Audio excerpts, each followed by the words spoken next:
Good evening and bienvenue, my fun, fair Rouge Raiders. This is your humble narrator, Diomedes Rouge, here to bring you, well, the thing that y'all voted on. What if Goku and Superman were swapped as babies? Now, some of you may be wondering, what do I mean by that? What is going on? Allow me to explain.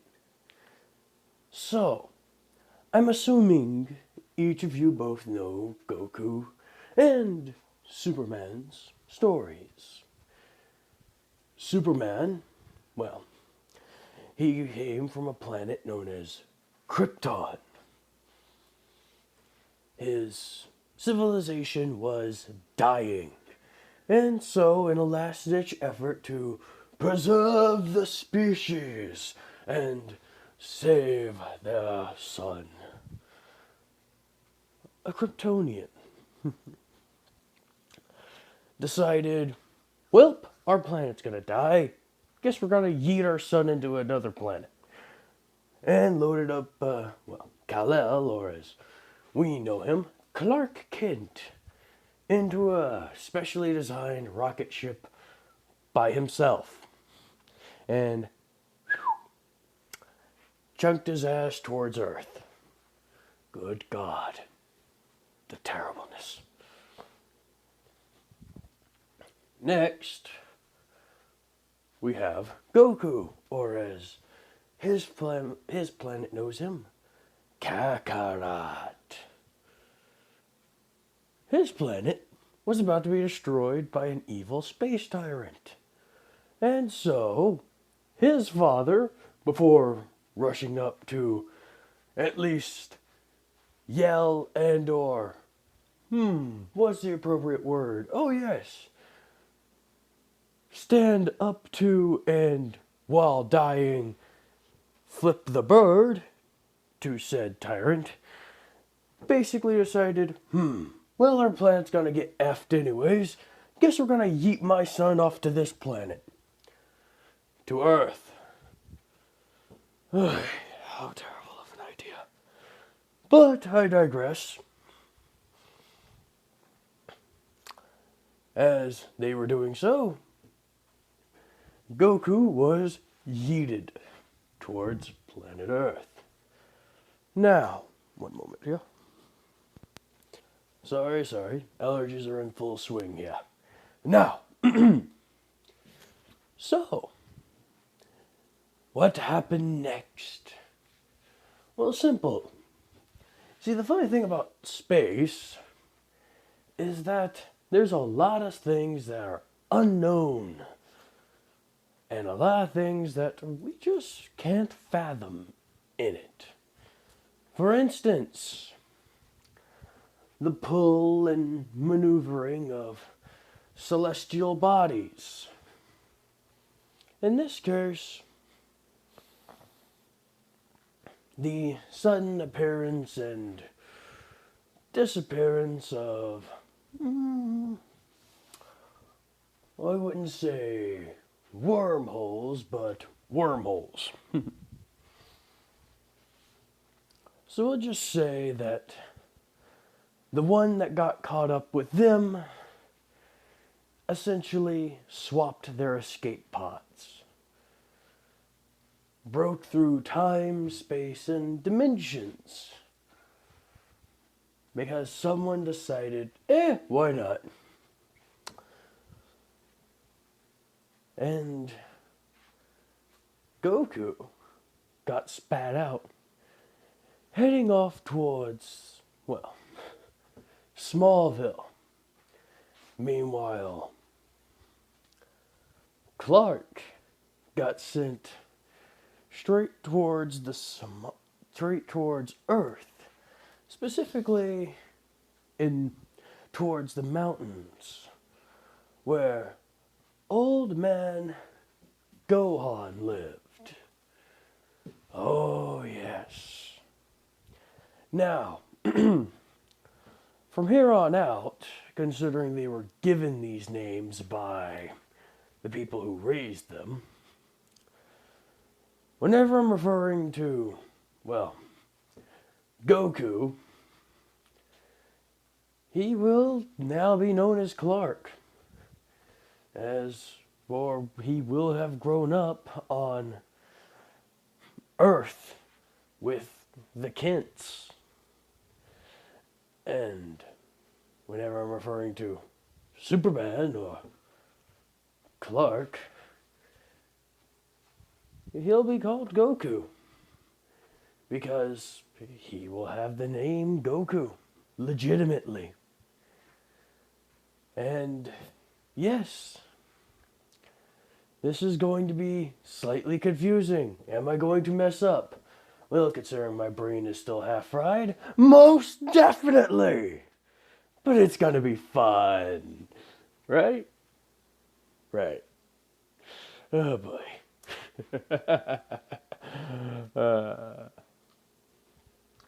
So, we'll start off with Smallville, with quote unquote Clark. As the small spherical shuttle zooms down, something odd has occurred. As while, yes, the wormhole wasn't exactly devastating, it did fry the electrical equipment, meaning navigation, and also, well, auto steering.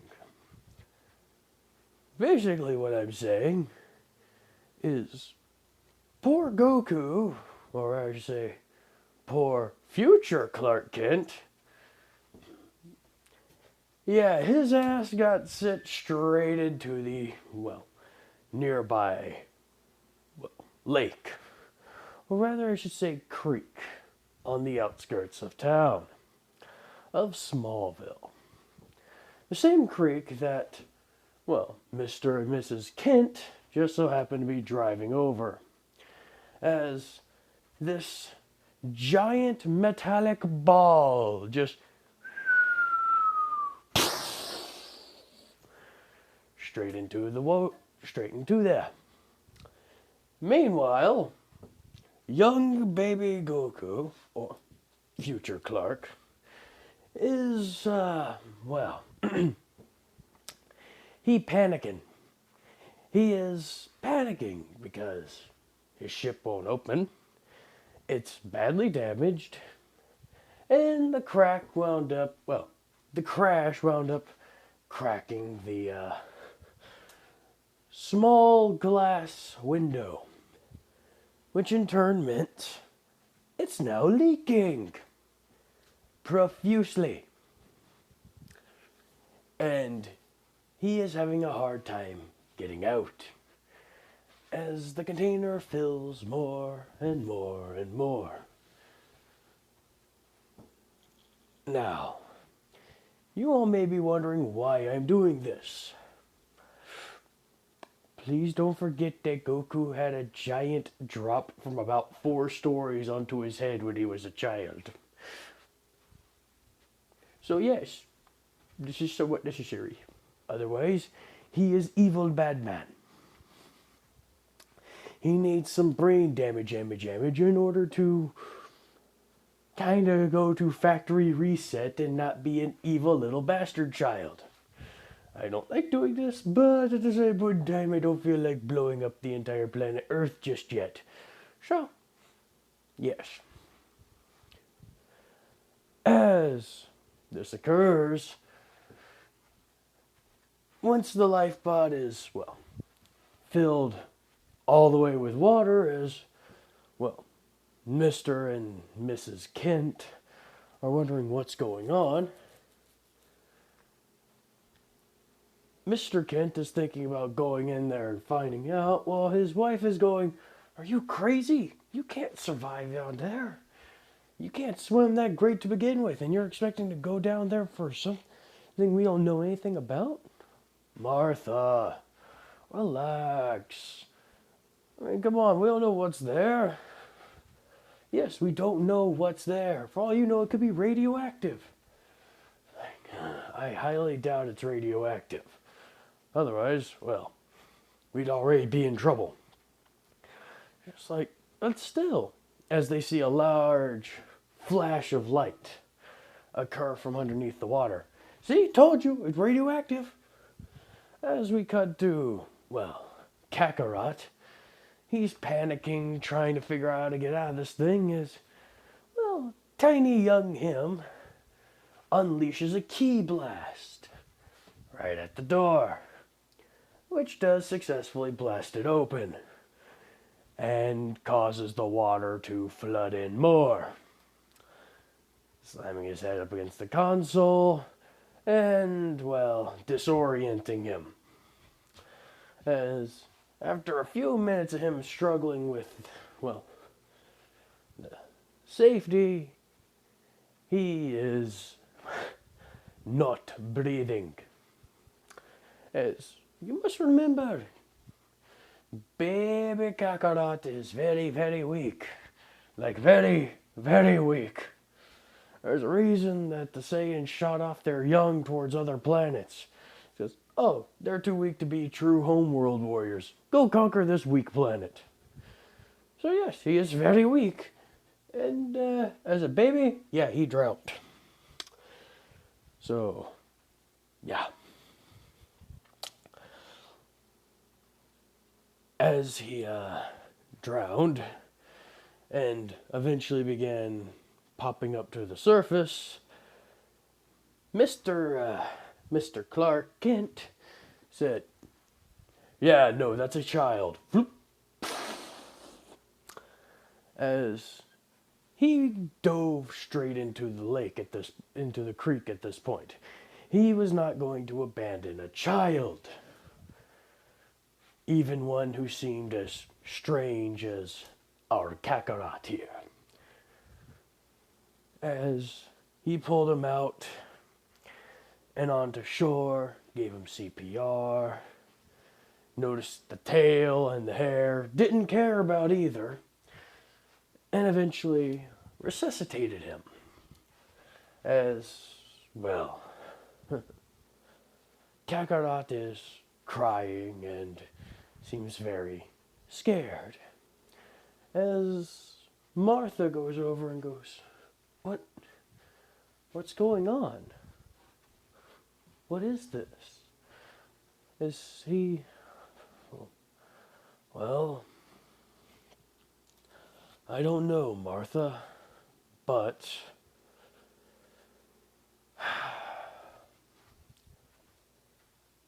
he was in that thing, and he nearly died. I don't think he's got anywhere to go. So, well, you always said we wanted a child. You know how we're unable to have them naturally? Well, I guess this is our opportunity. Are you certain? What if someone comes looking for them, we gladly turn them into the authorities, or we gladly turn them over to them? Sure, it wouldn't be too hard to recognize if someone was looking for them. After all, they may have tails too. Okay. If you're certain, I'm certain. As, well, they take them, they wrap them up and get them dry as they, well, head back to their farm. Now we're going to cut to Kal-El, or Superman, as his first descent. So, his rocket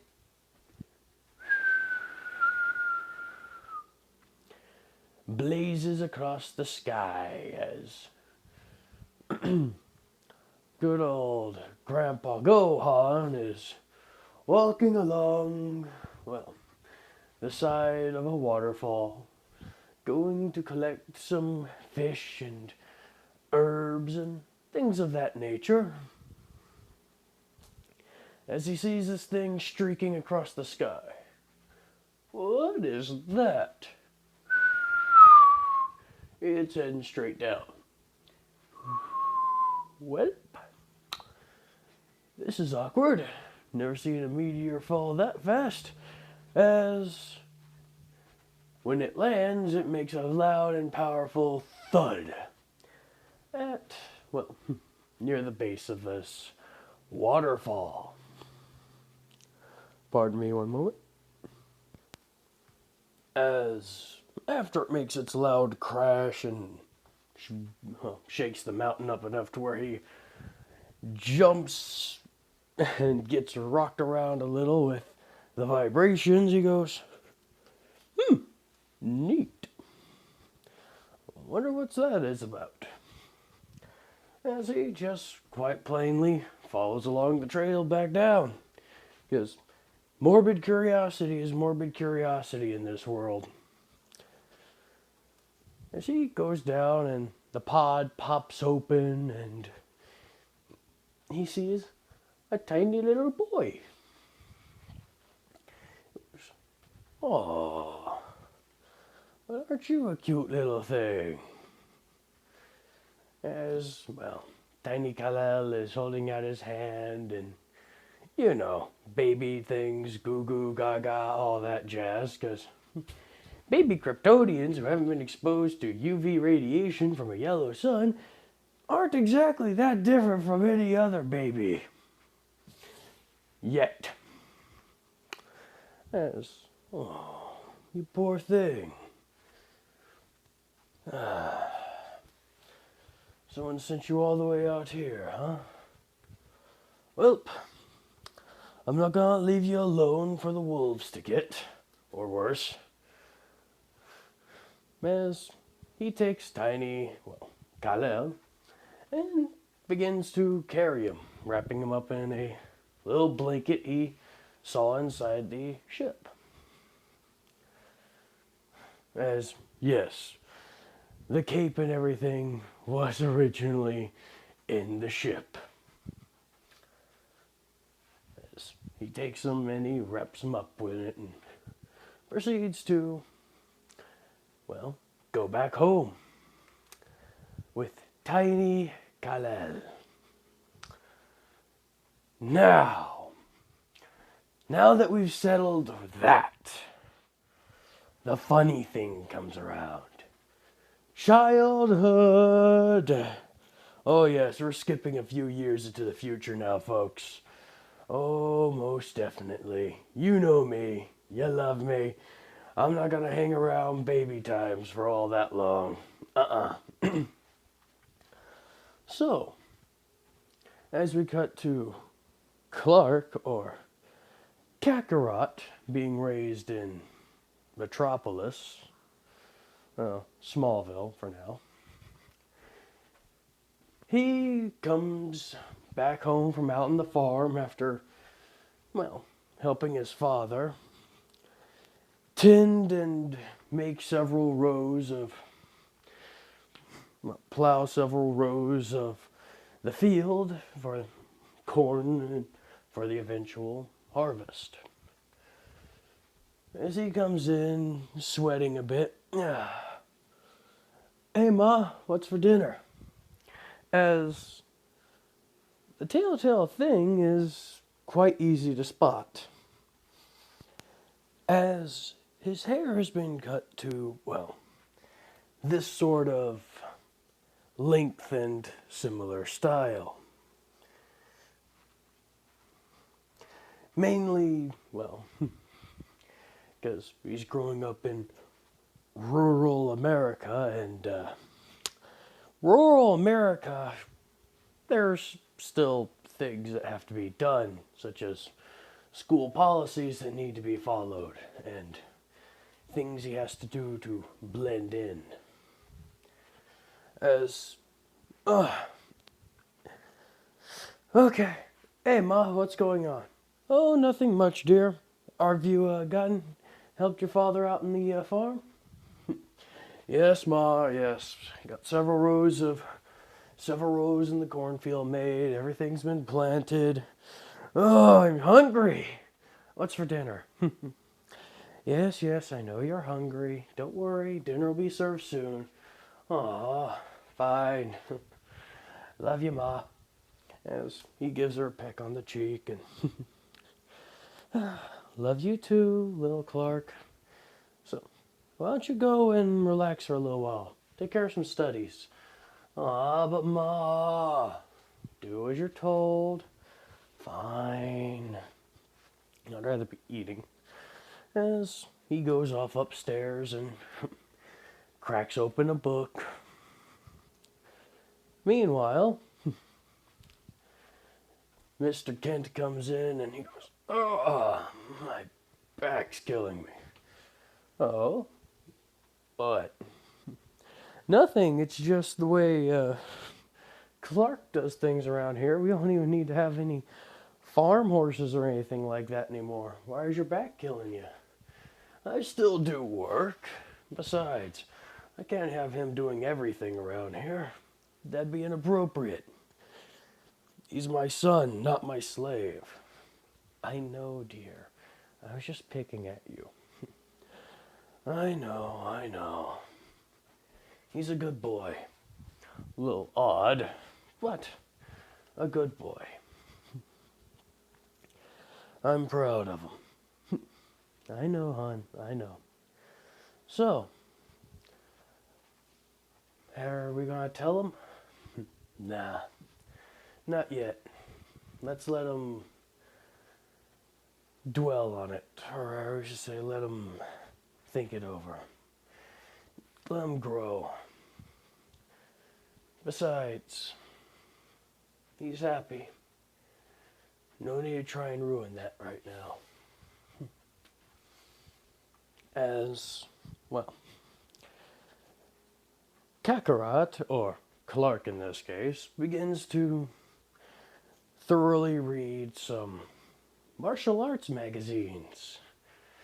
His mother said read something, she never said read what. As he's always had a thorough interest in the more, well, physical side of things. He goes, wow, man, I'd love to be able to do this one day. Everything is so cool, man.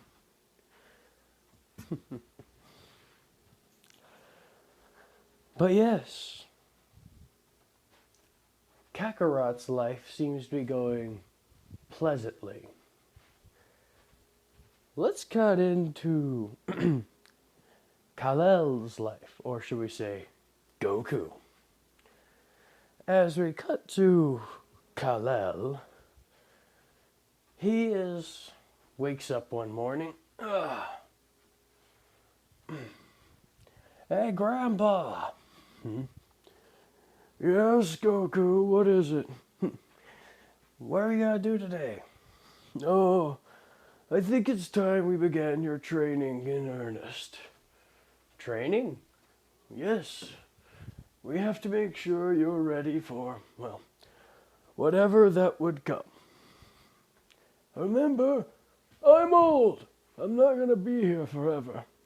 Oh, stop, Grandpa. You'll be here for a long time to come yet. I certainly hope so, my boy. I certainly hope so. Yes, well, whenever him and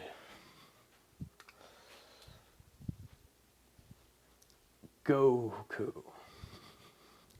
sorry, took my brain to a little minute to catch up there. Like, as him and Goku begin to meditate and train together,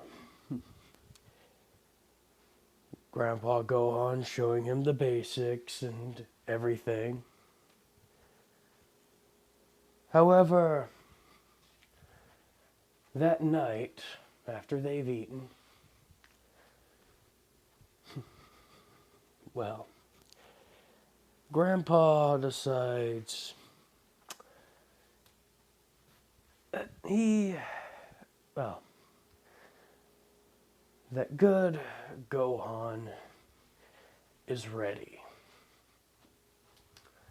And that he doesn't deserve to, well, go through what he's about to go through. For you see, in the original Dragon Ball series, there was an unfortunate event that happened with Goku and Gohan. And I'm not talking about father and son. Yes, you see, well, we're about to get into that on the Kakarot side of things, but let's just put it this way.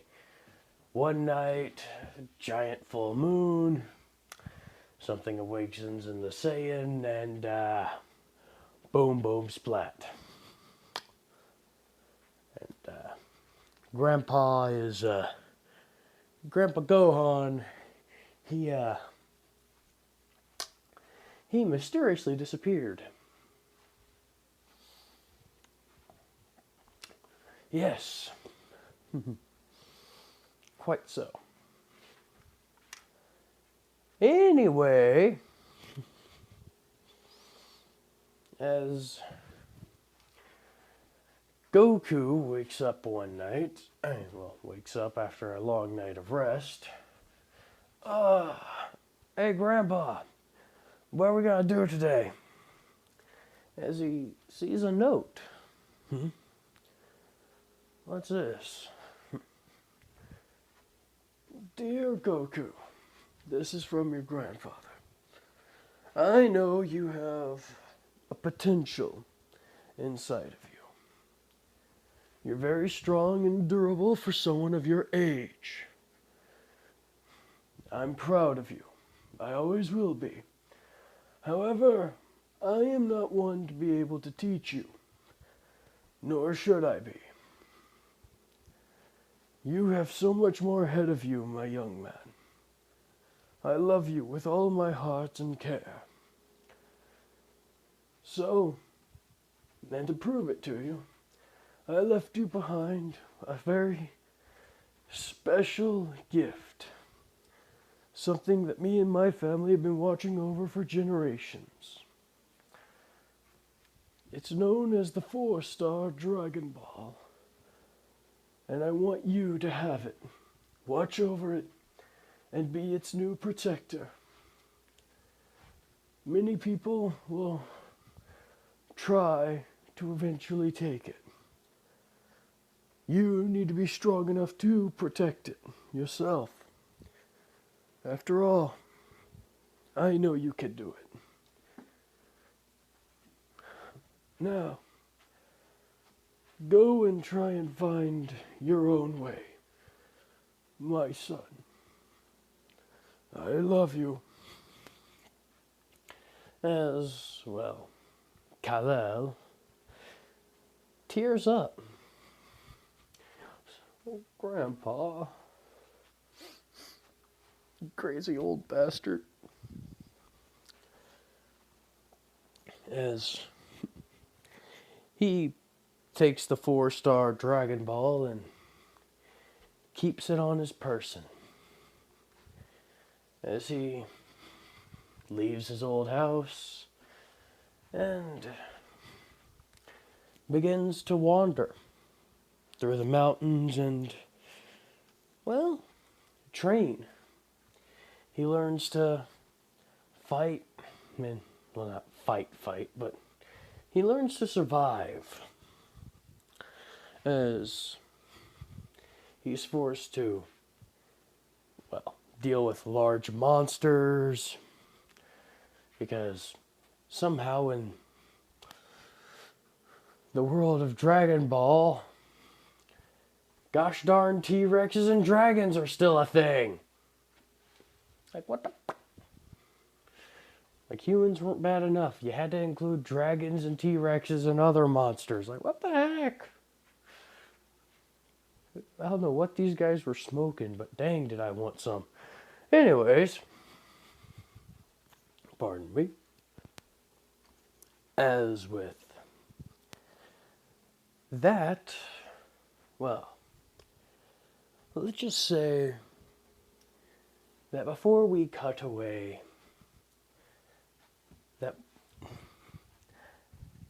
a small girl with light blue hair and a small device on her hands is tracking him, or rather the thing he's carrying. Looking for a way to get the Dragon Ball for herself. Now I'm going to give off some appropriate ages here. For, well, Kal-El, or Goku in this case, this happened whenever he was around 12. His grandfather was getting old, and Grandpa Gohan, well, I wouldn't say he was always fickle, but he knows when he was not in the best of shape. And in that place, it is kind of responsible. You're like, he's tough enough to handle it. Go handle it. Meanwhile, Son Goku, or whatever we should say, Kakarot, or Clark now, he is, well, believe it or not, he's also around 12 or so, and I know what you're saying, but what about the Ozaru form? Two things. You know the scale of Dragon Ball's Earth and Earth are two different things, right? Like, don't get me wrong, but the moon in that one seems a lot bigger and a lot closer. Not to mention, well, it didn't really bother, well, Clark, as long as he wasn't out in the middle of it. Like, it didn't really bother Goku unless he was, literally right out in the middle of it.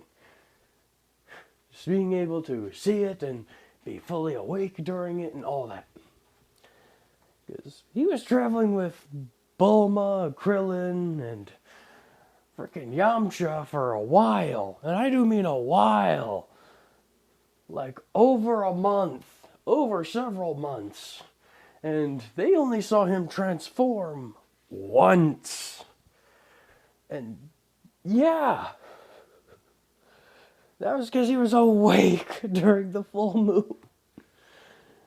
So, yeah, that's kind of a big friggin' deal.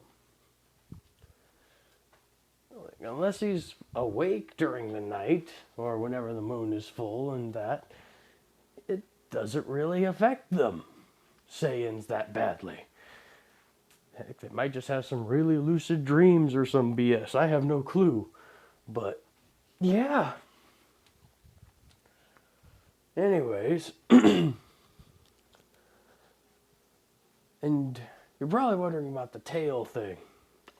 We're getting to that.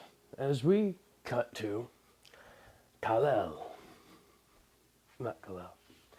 We cut to Kakarot, or Clark in this case.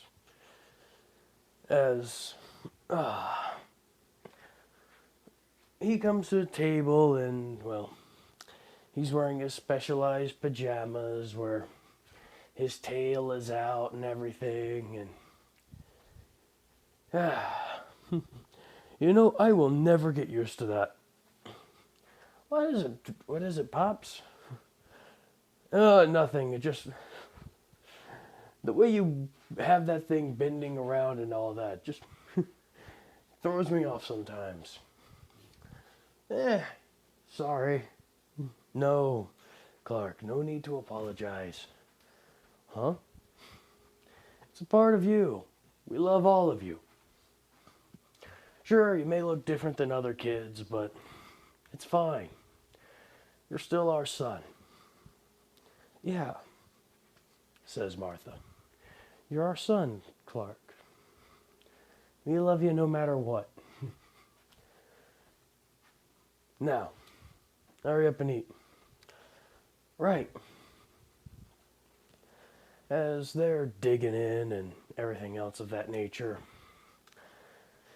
eating all the good food, prime rib, corn on the cob, mashed potatoes, gravy, all that good stuff. Clark begins to feel a little restless. Yes. Well, anything wrong, Clark? I don't know. Just feel an urge. An urge? Yeah, it's, it's like I'm getting the urge to do something. It is a full moon tonight. You're probably having that full moon fever again. What do you mean? Well, son, you have noticed, right? You always get a bit more antsy and wound up whenever there's a full moon out. A full moon? May I go outside to take a look?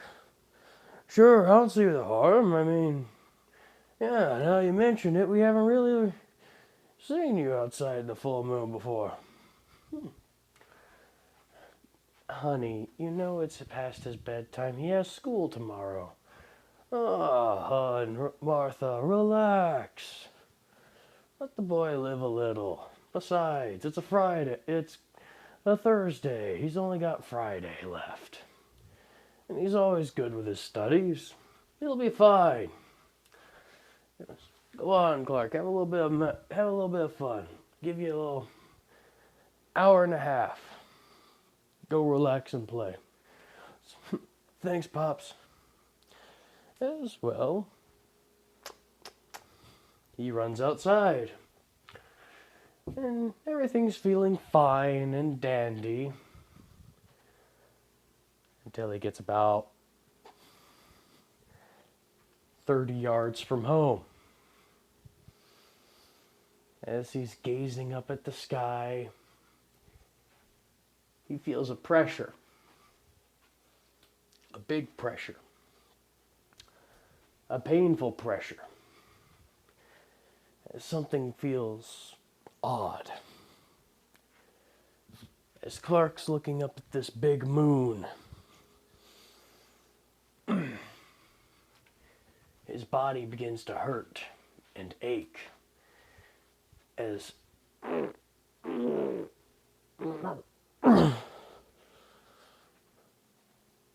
he begins to yell in pain as he gets bigger and bigger. His hair begins to grow, well, over his entire body. Meanwhile, at the resident house, did you hear that, Martha? What is it? I could have sworn I heard Clark hollering. Did he trip and fall? So he goes outside and sees Clark doubled over in pain. He begins to run towards him, but he realizes that as he's getting closer, by the second, Clark is getting bigger and hairier and larger and larger and larger as he's going, what the hell? What is going on? As well, within about 3 minutes, Kakarot is in his Ozaru state, slamming his hands repeatedly against his chest, roaring loudly, making several dimps in the field, as he seems to be quite angry with those blood-red eyes. As this does not go unnoticed by the local community, as One moment, there isn't a giant monkey. Next moment, there is a giant monkey. This is not a good thing. As, well, it seems as if Clark is making his way to a small town. The small town of Smallsville. As, well, a little bit of that Saiyan brain is kicked in and wanting to wreck some shite. As Martha runs out, he goes, "Where is Clark and what the hell is that thing?" That is Clark. What are you talking about? That's Clark. That is Clark. I saw it myself. Don't think I'm nuts. I saw it. I swear to God, that's our boy. You know, maybe him having a tail wasn't just a growth defect. You think? I don't know. I mean, we have to constantly cut his hair every couple of days, but I didn't think it was because.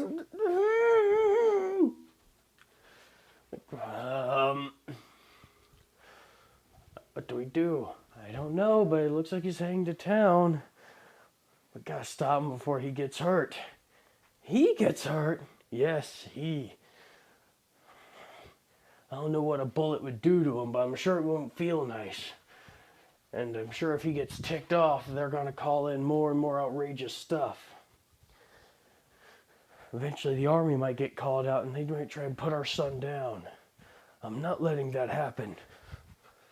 But what are we going to? We have to stop him. He's our son. He'll listen to reason. As before Clark can make it to town, he hears something, well, behind him.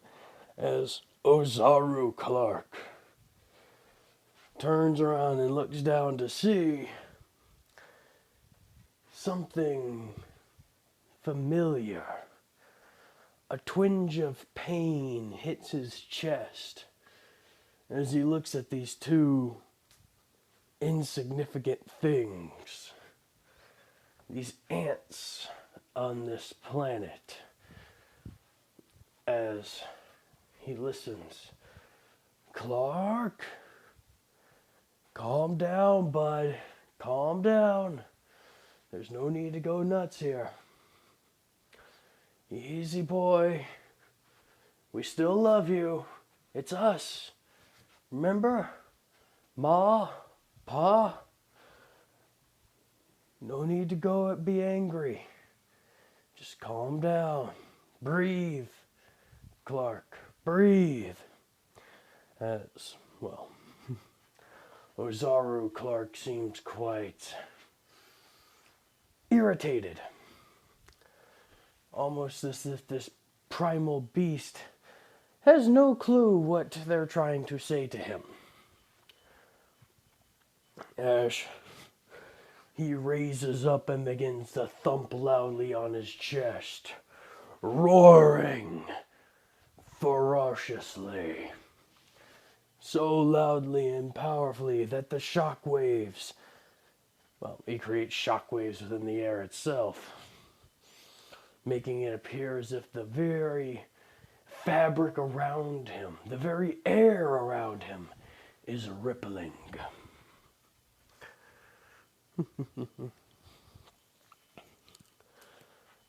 As it gets closer and closer to Smallville, he says, "Boy, you listen here," Old Man Kent states, as the Ozaru turns around and looks down at him. "You are not going to town. You are going to march your ass back in that house, and you are going to think about what you're doing." As the Ozaru just kind of, can't understand a fargan word he's saying, but realizes that these two things are slightly annoying, decides to do what any Ozaru would do. Super mouth cannon. as it opens his mouth, and they could see this purplish energy begin to get stored. And Martha's going, I don't think he's going back inside. As Old Man Kent is standing his ground, says, Clark, sit your ass down now! As he looks him dead in the eyes, unwavering and unyielding, as something triggers inside the primal Ozaru. As it slowly closes its mouth, dissipating the energy. As it sits down.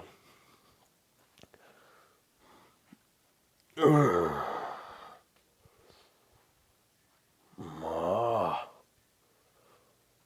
Pa. Yes, honey. Yes, we're here. What's going on? Why do you look so tiny? Why do I look so fucking big? Watch your mouth. Sorry, but it's true. I look big. Why am I so hairy? Wait. As he taps his snout. I have a snout?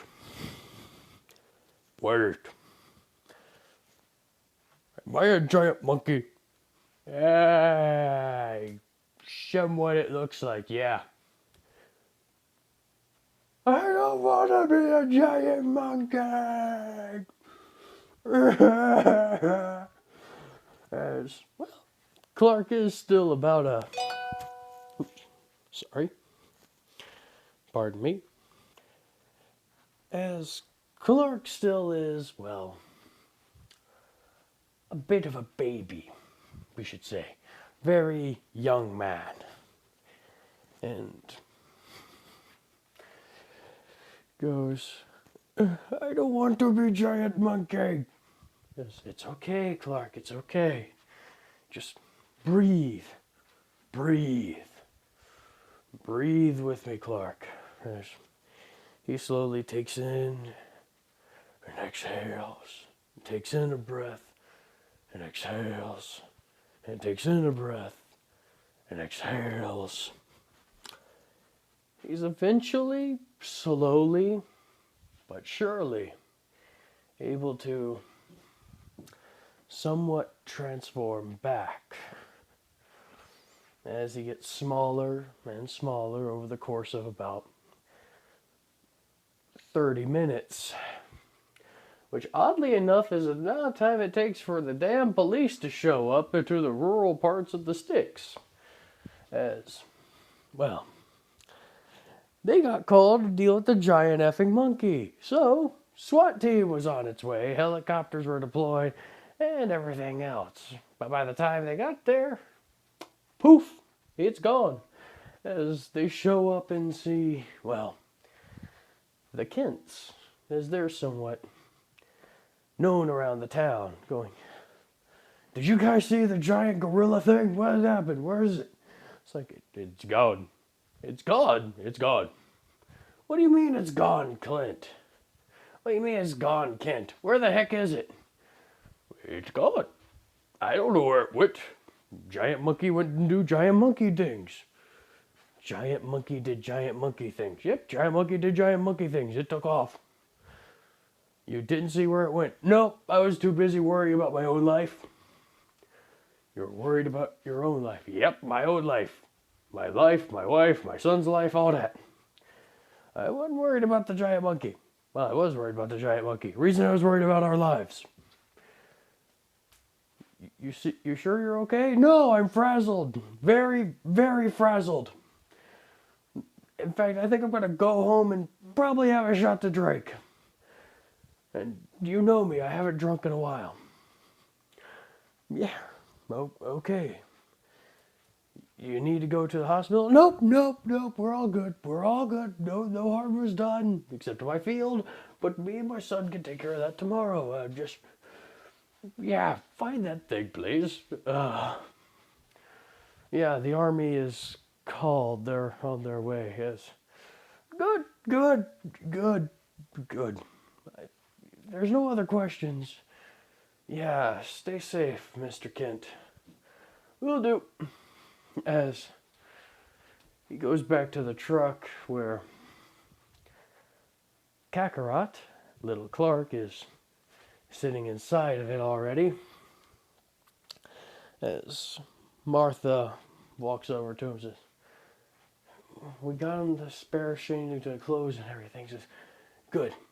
Do we have another change of pants? Why? I pissed myself. What? Did you not see the thing, how he looked at us when he was in that monkey thing? Yeah, I was scared. I was scared beyond belief. I pissed myself, damn it. That thing looked like it was gonna kill us. But he didn't. I know he didn't. He's our son, but it doesn't change the fact that I was scared. Like, he scared me. And so, with that, they head back home. And that, my friends, is where I'll end this episode off at. Not too bad. I'll upload another one in about a couple hours or so. As long as nothing happens. Have a good one. And thank you.